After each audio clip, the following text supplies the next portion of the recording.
Hi, I'm Tammy Marinuzzi, and I'm going to show you today pillow people or some closed forms.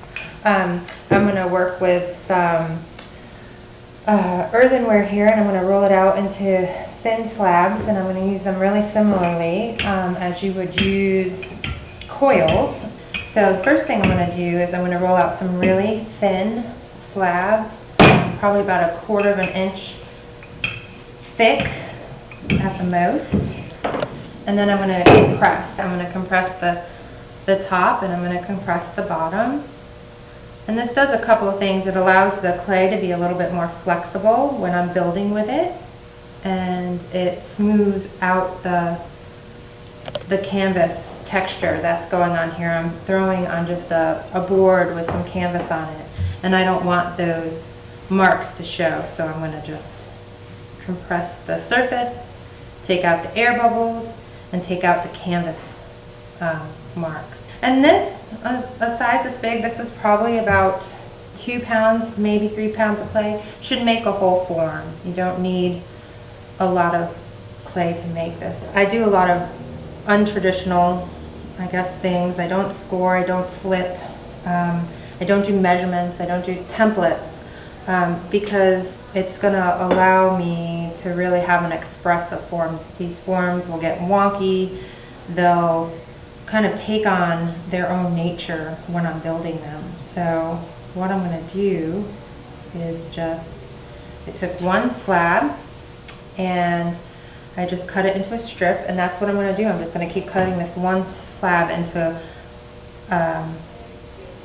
strips, and the strips you'll see here are no thicker than a 1/4 inch thick. The clay, as you see, by compressing it, it allows it to be really flexible and malleable.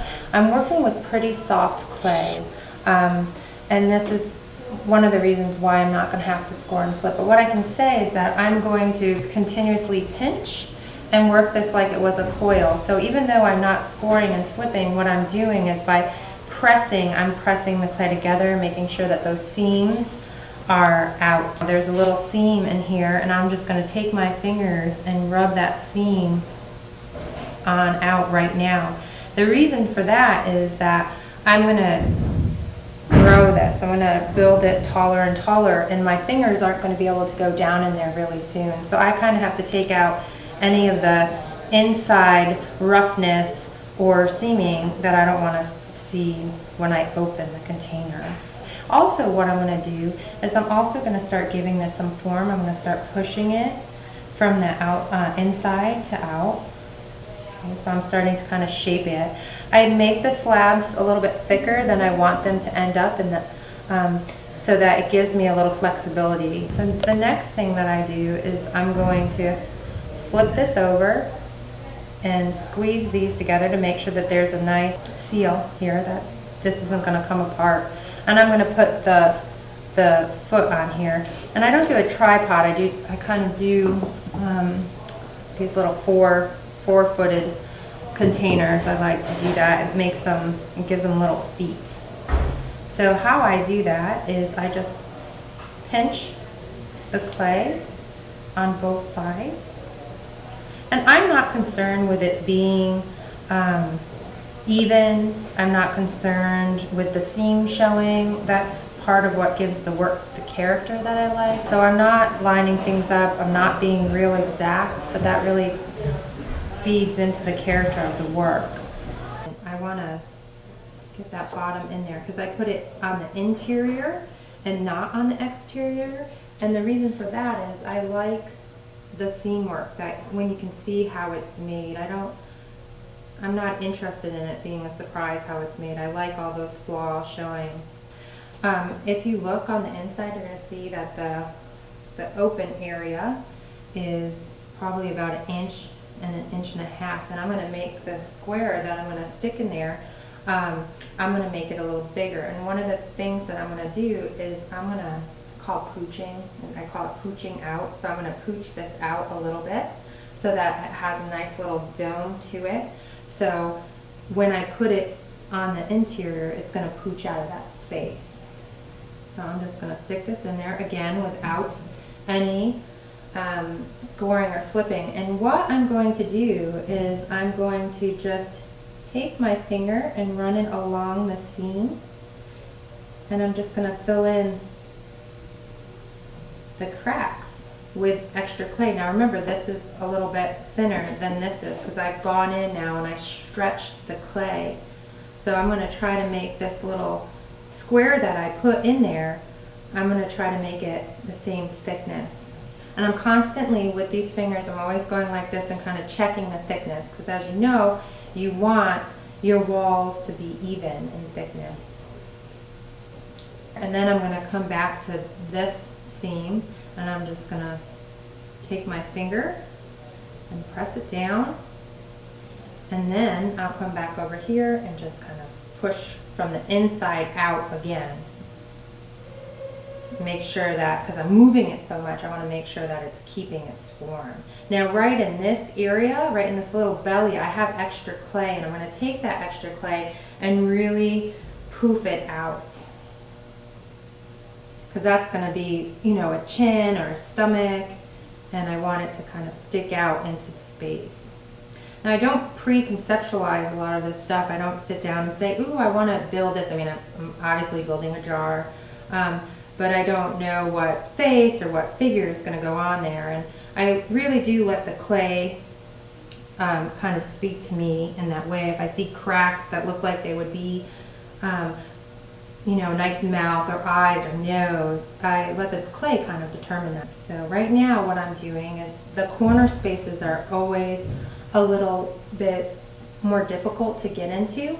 So I'm just going to fill with really soft clay. I just have a little bucket here with some slop, and I'm going to take that slop and put it kind of into the corners and fill up the little corners. So one of the things I'm going to do is, you'll notice that this is a little thick. I'm going to pinch this out just a little bit, make it a little thinner. And what I'm going to do on this side, after I make that thinner, is I'm just going to take my finger and I'm going to rub it on the edge of this. And this will make this thinner too. So both of these seams, when they meet, they're about as thick as one of these together. So now I have my basic form. I'm going to turn this upside down, and then I'm just going to squeeze these a little bit more and push this down. And I'm not going to worry about how the clay is moving. I'm just going to push it out. I can fix that later if I don't like the gesture or the form of it. I can fix that later on with the paddle tool. But I want to make sure that these have a little height, because it props my piece up and gives it a little attitude with those little feet. So I have my next layer that I'm going to put on there. And remember, I made this a lot thinner, right? So you can see that this now is a really thin lip, and then this is, in comparison to that, this is a lot thinner. So what I'm going to do is just take this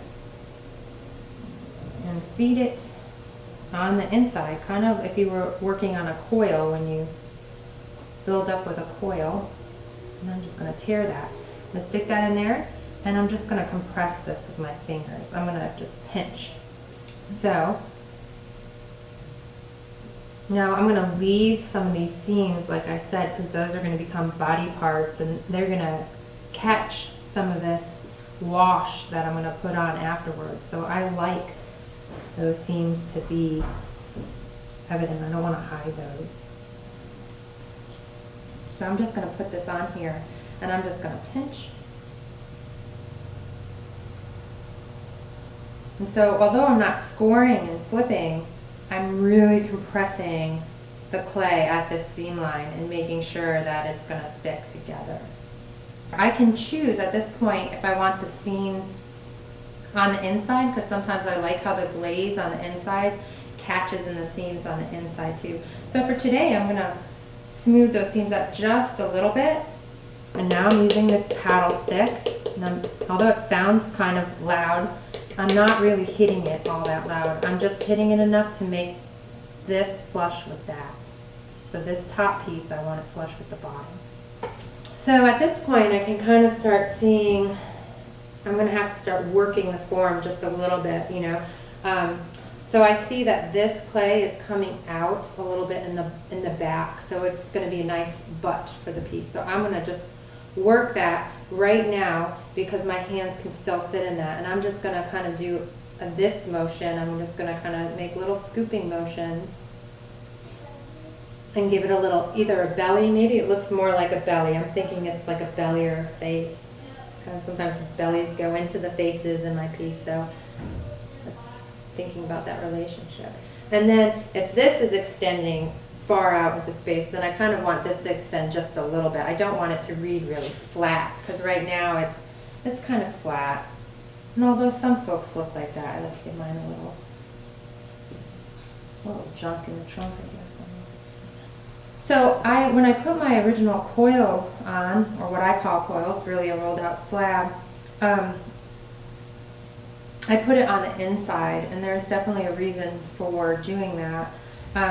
When you put the coil on the inside, then it's going to make the shape go in, right? And that's what I'm interested in. I wanted this to go in. If I were to put it on the outside, then it would get larger. So you can do that. You can intentionally make those decisions. If you're going to work larger, though, if you want it to come back out into space now, then you would probably take this slab, cut it in half, and put it on the outside. Because when you're building out, obviously, because of gravity, you have to work a little bit slower, or a little bit more slowly. I'm going to thin out this edge a little bit. I like to pinch and go. Now, I need to take that in consideration. Everybody's slabs are going to be a little bit different because the length of your fingers are different. So I know for me, this is a really nice size slab. It's really workable because when I put my fingers in here, I can still pinch and I still have control. This slab was a little bit longer. If this strip was longer, then I wouldn't be able to get my hands down in there to work. So I need to take that into consideration. To my fingers and how that's going to work. So I'm going in a little bit with this and still pinch in. I'm just going to pinch, pinch, pinch, pinch, pinch, pinch, pinch. And right now I'm seeing, originally this was a belly, but it's kind of dipping in right here. And now this is kind of looking like a face. So I'm probably going to make a chin and a forehead over here is now what I'm thinking. It's looking this way to me now.